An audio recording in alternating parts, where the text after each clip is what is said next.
once again, Matthew chapter 5. Looking at the personality of the Sermon on the Mount life. This would be part 7 of this section and the last part of this section. We'll read verses 10 through 12.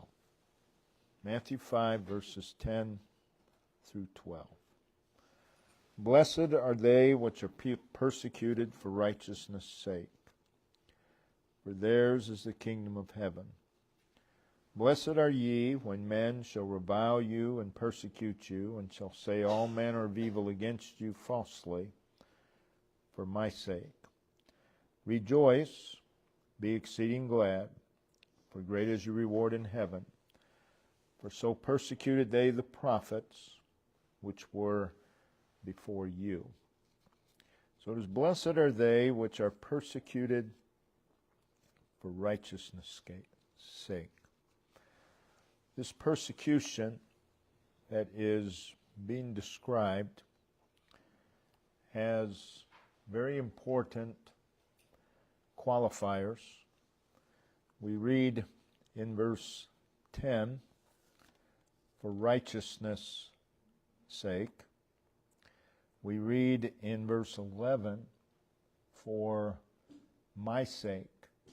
Those two phrases qualify this persecuted. So it's not referring to what some people call persecution because of their own foolishness. That's not what it's referring to. If you look over at 1 Peter chapter 2, in verse 20, 1 Peter 2,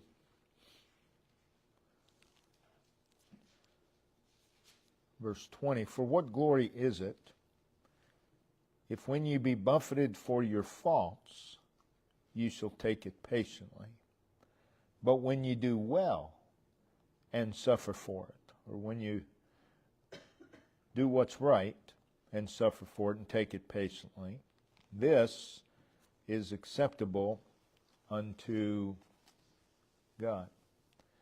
We read in 1 Peter, if we go over there, 1 Peter chapter 4, verse 15, but let none of you suffer as a murderer, or as a thief, or as an evildoer, or as a busybody in other men's matters.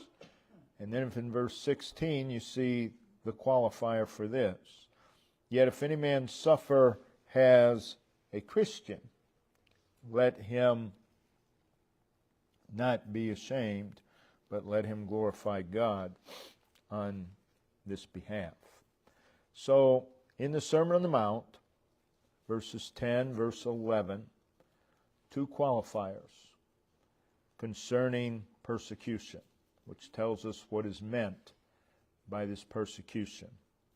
It is for righteousness' sake. That is, for being righteous and doing that which is righteous. If you suffer for that, that's persecution. The other one is verse 11, for my sake. And then in 1 Peter 4:16, the qualifier is that word Christian. So Jesus is speaking of a persecution on the account of true righteousness and on account of Him. Now, this righteousness, Matthew 5:20, must exceed the righteousness of the Pharisees. Theirs was just an outward righteousness. That's all it was. And so when we talk about this righteousness, it exceeds that. It's not Pharisaism. Someone may be persecuted because they're foolish in Pharisaism, but that's not the persecution that Jesus is speaking of. The righteousness that he's speaking of, again, for righteousness' sake, for my sake, and the word Christian. So it is a Christ-likeness.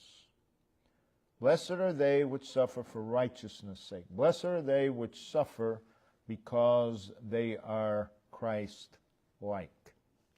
In Matthew chapter 10, we'll begin reading with verse 16. Matthew 10, verse 16. Behold, I send you forth as sheep in the midst of wolves. Be therefore wise as serpents. Your sheep amongst wolves.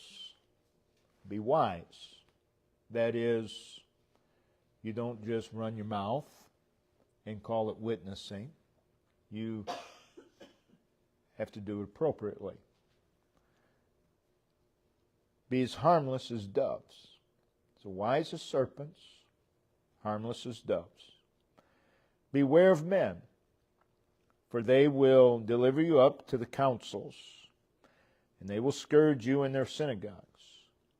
And ye shall be brought before governors and kings for my sake. There it is again.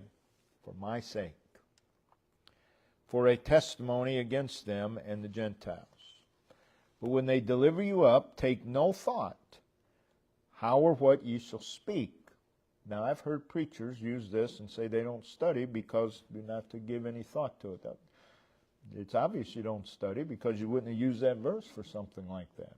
But that's another subject. Again, if you're rested, don't worry about what you're going to say. The Lord will give you those words. For it shall be given you in that same hour what ye shall speak. For it is not ye that speak, but the Spirit of your Father which speaketh in you. And the brother shall deliver up the brother to death, and the father the child, and the children shall rise up against their parents and cause them to be put to death. You're going to suffer.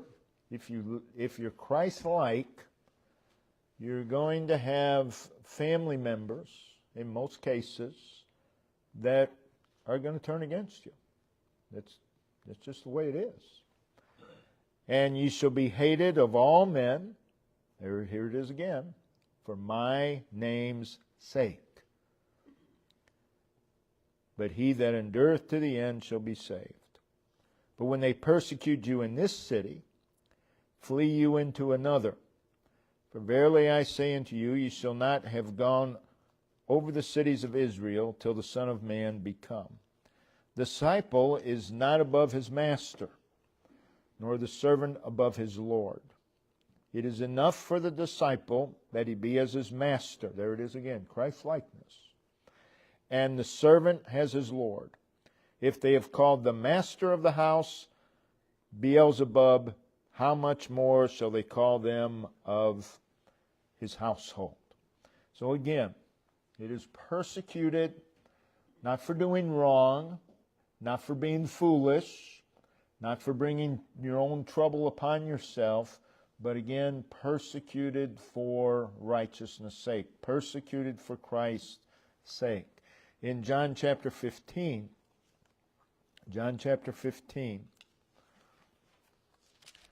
verses 18 through 20. If the world hates you, ye know that it hated me before it hated you. If you were of the world would love his own. But because ye are not of the world, so here again is a qualifier. It's because you're not of the world. I have chosen you out of the world, therefore the world hateth you. Remember the word that I have said unto you, the servant is not greater than his Lord. If they have persecuted me, they will also persecute you. If they have kept my saying, they will keep yours also. 2 Timothy chapter 3. 2 Timothy chapter 3, verse 12. Yea, and all that will live godly, there's the qualifier, in Christ Jesus shall suffer persecution. So true spirituality exposes one to persecution. So to be persecuted for righteousness' sake.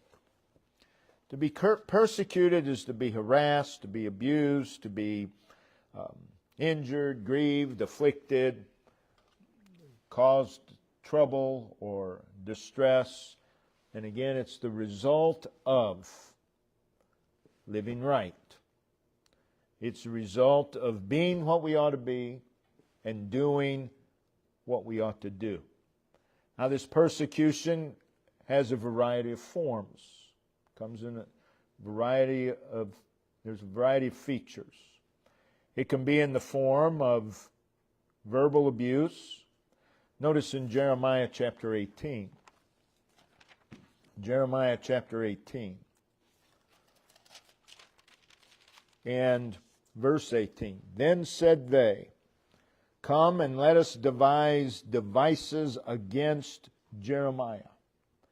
For the law shall not perish from the priest, nor counsel from the wise, nor the word from the prophet. Come, let us smite him with the tongue, and let us not give heed to any of his words. So they were going to use verbal abuse against Jeremiah, and they were not going to give heed to anything that he said.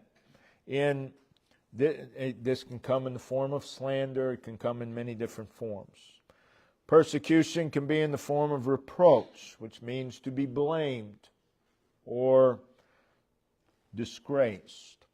Notice in Hebrews chapter 11, Hebrews chapter 11, verse 26. Esteeming, this is talking about Moses, the reproach of Christ. Again, to be blamed or disgraced. And again, Christ is the qualifier. Greater riches than the treasures in Egypt, for he had respect unto recompense of the reward. Hebrews 13. Hebrews 13, verse 13. Let us go forth therefore unto him without the camp, bearing his reproach. His reproach. So again, persecution can come in the form of being blamed or trying to disgrace you in some way. Blessed are they which are persecuted for righteousness' sake. The blessedness it's because they're willing. They're willing to be persecuted. These are the blessed ones. They're willing to be persecuted. Many a child of God will compromise, will give in if they're going to be persecuted. That's not the blessing here. This blessing is there's a willingness to be persecuted for righteousness' sake. That is, you have a stronger desire for righteousness, doing what's right, than yourself. So if persecution comes, you endure it and you stand firm. Blessed are those individuals. We saw in Matthew 10, verse 22, that persecution can come in the form of hatred. It can come in the form of shunning. Luke 6, verse 22, we see that, well, let's go there. Luke 6, verse 22.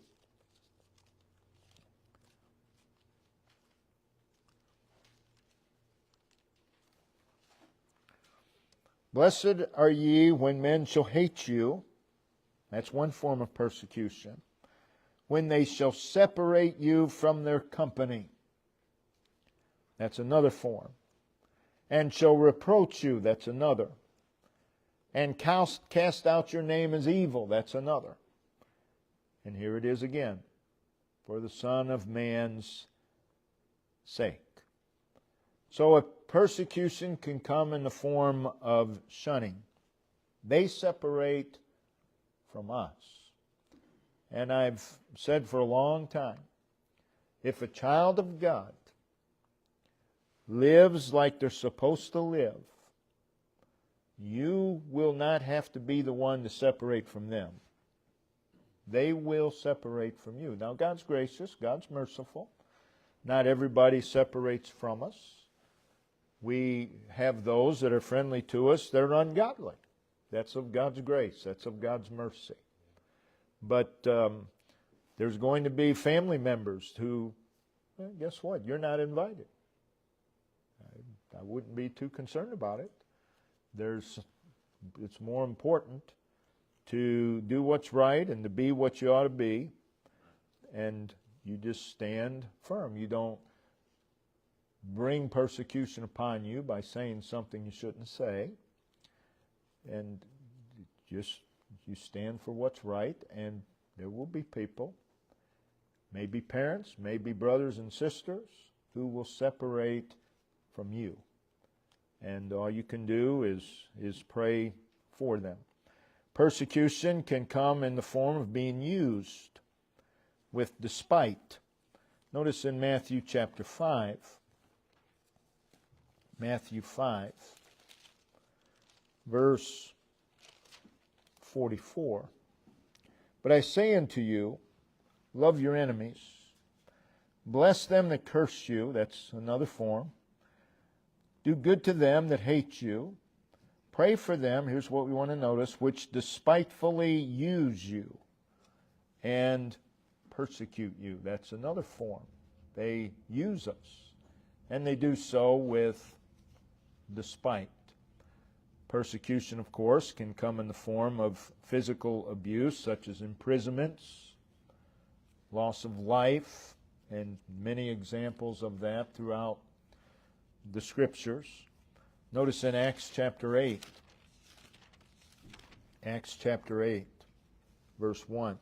Saul was consenting unto his death, and at that time there was a great persecution against the church, which was at Jerusalem.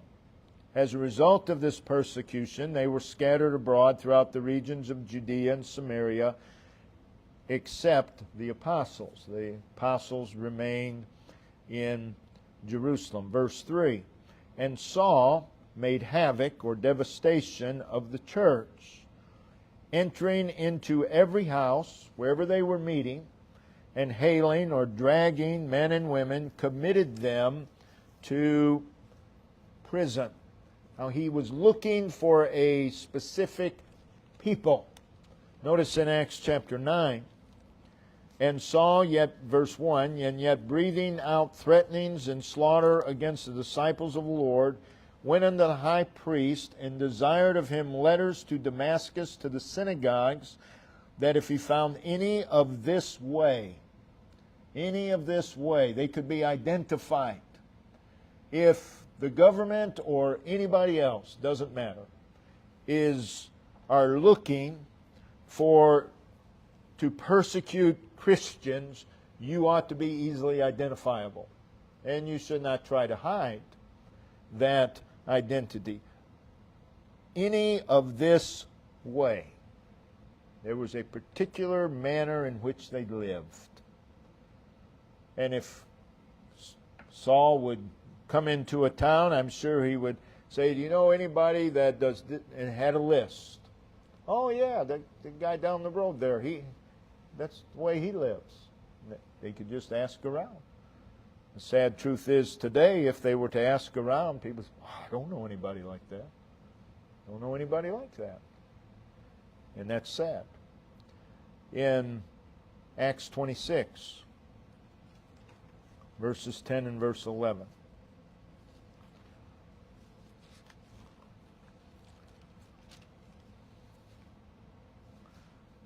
Paul says, which thing I also did in Jerusalem, and many of the saints did I shut up in prison, having received authority from the chief priest. And when they were put to death, I gave my voice against them. And I punished them often in every synagogue, and compelled them to blaspheme, to deny the Lord. And being exceedingly mad against them, I persecuted them even unto strange cities, causing them, of course, to leave their homes and flee. Notice in Hebrews chapter 11. Hebrews 11, verse 36. And others had trial of cruel mockings and scourgings, yea, moreover, of bonds and imprisonment. They were stoned, they were sawn asunder, were tempted, were slain with the sword. They wandered about in sheepskins and goatskins, being destitute, afflicted, tormented. Again, this is persecution. Acts chapter 20, if we turn there. Blessed are they which are persecuted for righteousness' sake, for my sake, for being a Christian. Blessed are they, because they do not refuse it. They do not compromise in the face of it. Acts 20, verse 23, Paul mentions, he says in verse 22, I go bound in the Spirit unto Jerusalem, not knowing the things that shall befall me there. And then he mentions, but I do know this, verse 23, there's going to be bonds and there's going to be afflictions. I know that much. But none of these things, bonds and afflictions, none of these things move me. It's God's will for me to go to Jerusalem. And I know I don't know everything that's going to happen when I get there. I know there's going to be bonds. I know there's going to be afflictions. But these things don't move me. That's the individual that's blessed when they're persecuted. Neither count I my life dear unto myself. And that's the key to enduring persecution. You have to get it past yourself. So that I do not count my life dear unto myself, so that I might finish my course with joy. How many people throughout history have not finished their course because they could not endure persecution? And the reason they could not endure being separated from, being verbally abused, the reason is because they would not deny themselves. Life was still too much about them. And when life is about us, we're not going to handle persecution. We're going to compromise. We're going to do whatever it takes to make life easier. So the result of living righteously is persecution. That's one of the results. It doesn't mean that every unsaved person will persecute you. God's gracious. God's merciful. It does mean also that persecution can come from even God's people. I've seen that. Or at least those who profess. But what all this reveals is the depravity of man. It reveals the wicked hate God's image. And they hate those who manifest it. Notice in Galatians chapter 4, verse 29. Galatians 4, verse 29. But as then he that was born after the flesh persecuted him that was born after the Spirit, even so it is now. Persecution, this persecution for righteousness' sake, reveals the depravity of man. It also reveals man's ignorance of God. Notice in John chapter 16. John chapter 16 and verse 13. Howbeit, when he, the Spirit of truth, is come, he will guide you in all truth, for he shall speak of himself, but whatsoever he shall hear, that shall he speak, and he will show you things to come. I meant to read verse 3. And these things will they do unto you, because they have not known the Father, nor me. And the things he's talking about was mentioned in verse 2. They shall put you out of the synagogue. There will come a time when they kill you, they'll think they're doing the world a favor. And they do these things because they do not know God. Persecution reveals the depravity of man, reveals the ignorance of man, reveals man's hatred of God. In John 15, verse 20, remember the word that I said to you, the servant is not greater than his Lord. If they have persecuted me, they will also persecute you. If they have kept my saying, they will keep yours also. But all these things will they do unto you for my name's sake, because they know not him. There it is again, ignorance that sent me. If I had not come and spoken unto them, they had not sinned. But now they have no cloak for their sin. He that hateth me, hateth my Father also. And it goes on down through verse 25. It also reveals their hatred for the Word of God. Notice in Matthew chapter 13. Matthew 13, verse 21. Matthew 13:21.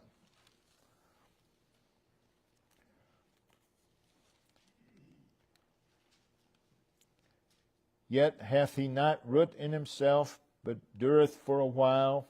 For when tribulation or persecution ariseth because of the word, by and by he is offended. So again, it's persecution for righteousness' sake. Say someone is witnessing at work to the extent where people aren't getting their work done, to the extent that the person witnessing isn't getting their work done, and they get fired. Oh, I'm being persecuted. No, you're not. You got fired because you didn't do your job. You got fired because you broke company rules. That's not the persecution we're talking about. Now, you say, no, I'm not going to work on a Sunday, and they fire you. That's persecution.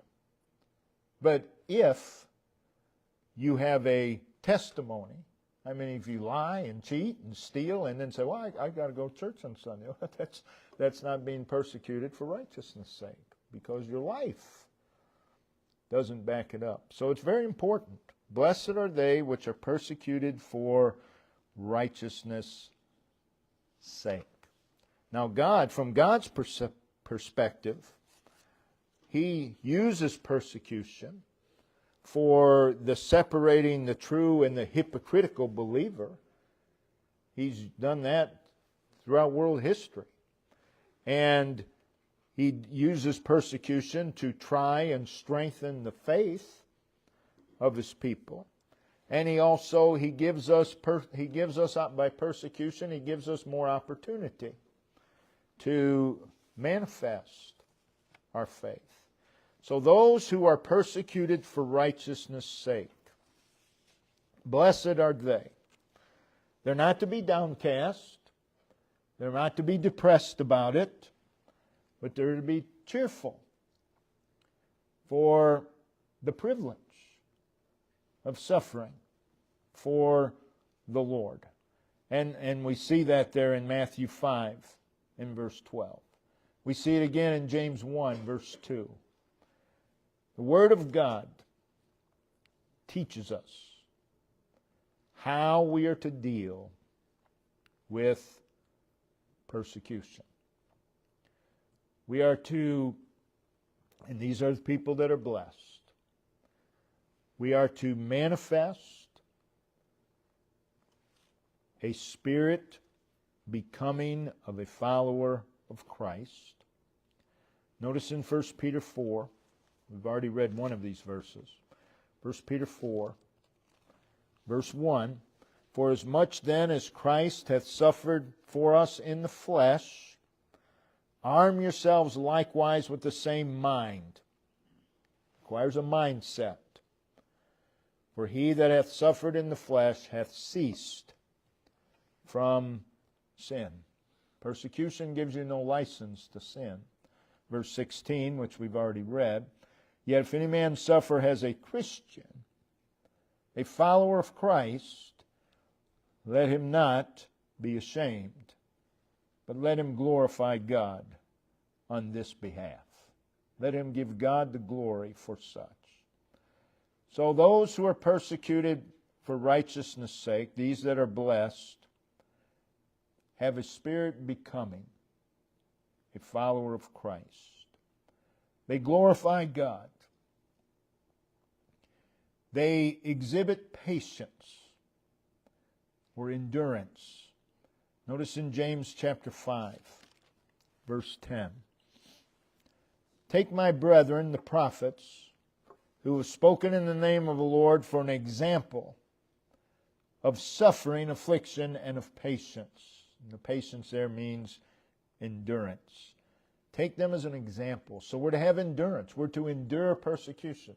Persecution does not give us license to deny God, to deny God's Word, to deny convictions. That doesn't give you license to do that. Well, I had to, or I would lose my job. No, you didn't have to. You chose to. Big difference. Again, it's going to require some endurance. And the key to that is the denial of self. Faith in the promises of God will enable one to endure. And we see that in Hebrews 11, verses 34 through 39. The realization of the cause of God. There is the cause of God. And that's more important than our life. That's more important than our job. That's more important than family. It's more important than anything. The cause of God. So if we're going to endure persecution, we have to realize we have a cause. And that cause is greater than anything else. In 1 Samuel chapter 17, very familiar verses, David and Goliath. 1 Samuel 7 or 17. We'll read verses 26 through verse 29.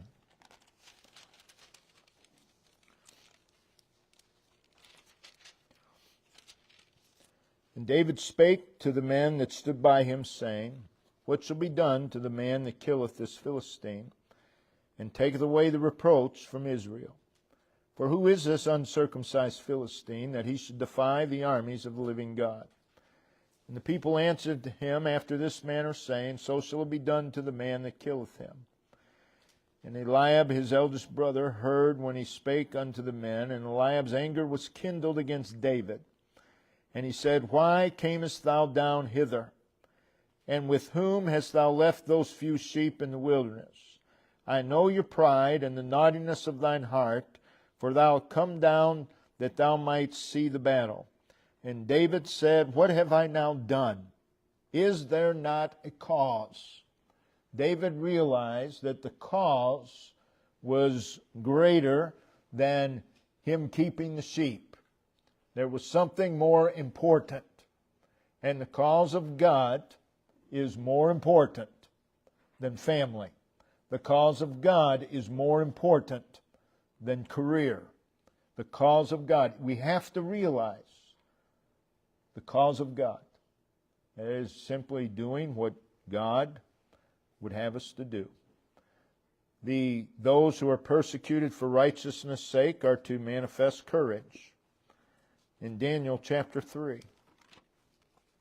Daniel chapter 3. Verse 18. Babylonian captivity.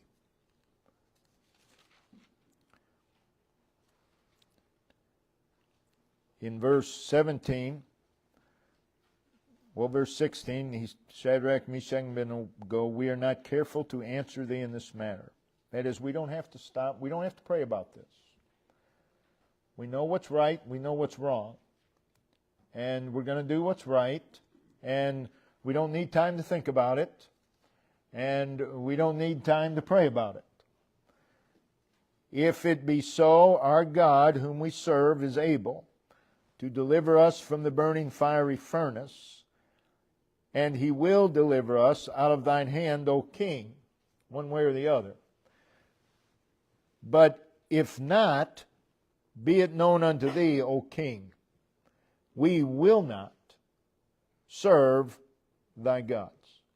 Now, as he's saying this, I believe he's doing so respectfully to the king.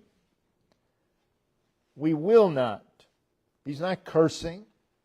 Then once you do that, it's no longer persecuted for righteousness' sake. We will not serve thy gods, nor worship the golden image which thou hast set up. They manifested courage. Blessed are those individuals who do this.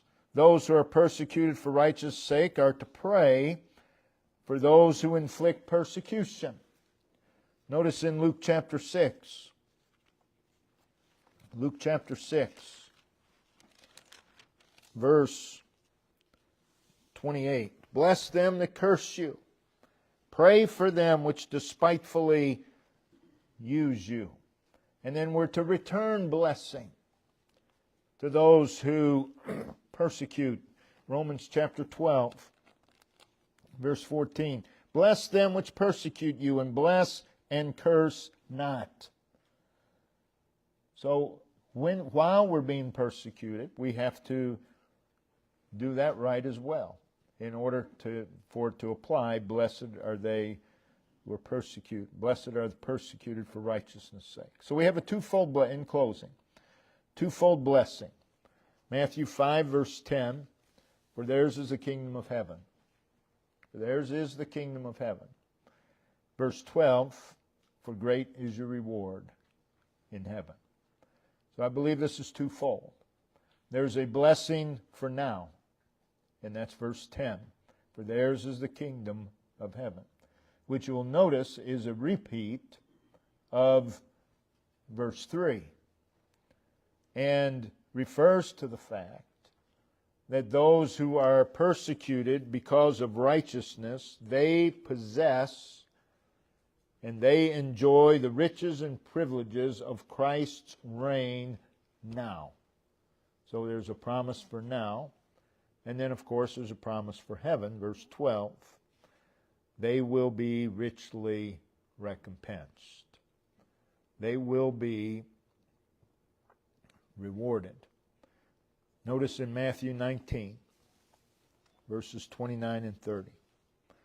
And every one that hath forsaken houses, or brethren, or sisters, or father, or mother, or wife, or children, or lands, for my name's sake,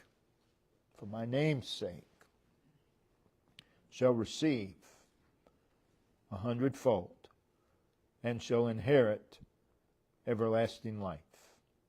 But many that are first shall be last, and the last shall be first. Blessed are they which are persecuted for righteousness' sake. If we're going to live the life that is presented here in the Sermon on the Mount, we have to have strong enough faith, strong enough convictions concerning God. I'm not talking about personal opinions. I'm talking about godly convictions. To be willing to suffer from wherever it comes from. Well, what if my spouse turns against me? Wherever it comes from. What if my children? Wherever it comes from. What if my parents? Wherever it comes from. You have to be willing. And if we're not willing, then we're not going to live this life. Because we're all going to be tested. The test comes. And many fail the test right away. Some go a long time. Endure persecution and then at the end fail. That's why you have to pray for God's grace at all times. We don't know. People who say, well, if my life was on the line, I would just be willing to die. No, you wouldn't. You don't know that. You don't know that. God gives you the grace. You will.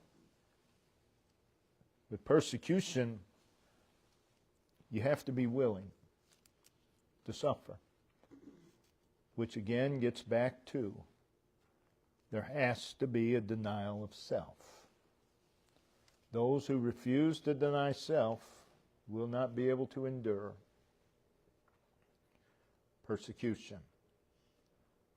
So blessed are they which are persecuted for righteousness' sake. Next week we'll begin to look at the function of the Sermon on the Mount life. We see that in verses 13 through verse 16. Brother Ben, if you'll come and